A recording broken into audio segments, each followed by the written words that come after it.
Hello, কি হলো? কিছু বলছো না যে? কিছু না, আসলে 5 বছর পরে এই নাম্বার থেকে ফোন আশা করিনি, তাই বুঝতে পারছি না যে কি বলবো। কয়েকদিন থেকেই তোমার কথা খুব মনে পড়ছিল, কিন্তু ফোন করার ঠিক সাহস পাচ্ছিলাম না। কাল থেকে তোমার কণ্ঠটা শোনার খুব ইচ্ছে করছিল, তাই আজ সাহস করে ফোনটা করলাম। কেমন আছো তুমি?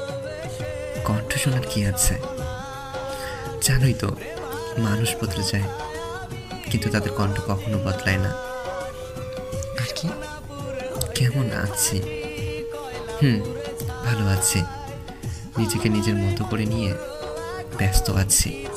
জিজ্ঞেস করবে না আমি কেমন আছি? হুম, প্রয়োজন নেই। এই পৃথিবীতে এমন কিছু মানুষ আছে যারা সবসময় ভালো থাকে, তুমি হচ্ছ তাদের একজন। আমার কথা মনে পড়েনি তোমার? হ্যাঁ, পড়েছে, অনেক মনে পড়েছে। যখন দিনের পর দিন না খেয়ে থাকতাম তখন মনে পড়তো তুমি ঠিক মতো খাচ্ছ তো।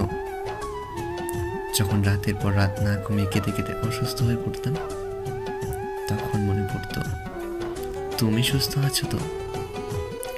যখন কোনো আনন্দ উৎসবে সবাই হইচই আর আনন্দে মেতে উঠত আর আমি ঘরের দরজা বন্ধ করে একা অন্ধকার করে বসে থাকতাম তখন মনে পড়তো তুমি সবার সাথে খুশি আর আনন্দে মেতে উঠেছো তো।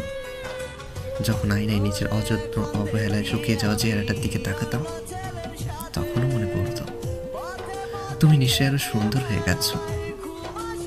জানো, একসময় তোমাকে অনেক মনে পড়েছে, কিন্তু এখন আর পড়ে না। এখন অত সময় কই এগুলো মনে পড়ার। আমাকে কি ক্ষমা করা চায় না? ক্ষমা তো আমি তোমাকে 5 বছর আগেই করে দিয়েছিলাম। তোমায় ক্ষমা না করলে আমার মনে তোমার দেওয়া কষ্টগুলোর কথা কিভাবে শুকাতো বলো। আচ্ছা, এখন তাহলে রাখি। এখন আমার আকাশ দেখার সময়। প্রতিদিন রাতে এই সময় আমি আকাশ দেখি, আকাশের সাথেই কথা বলি। আকাশ কখনো আমার সাথে ছলনা করে না। প্রতি রাতে সে তারার ঝুলি নিয়ে আমার সামনে হাজির হয়। আমি কথা বলি আর সে চুপচাপ শুনে, একটু বিরক্ত হয় না।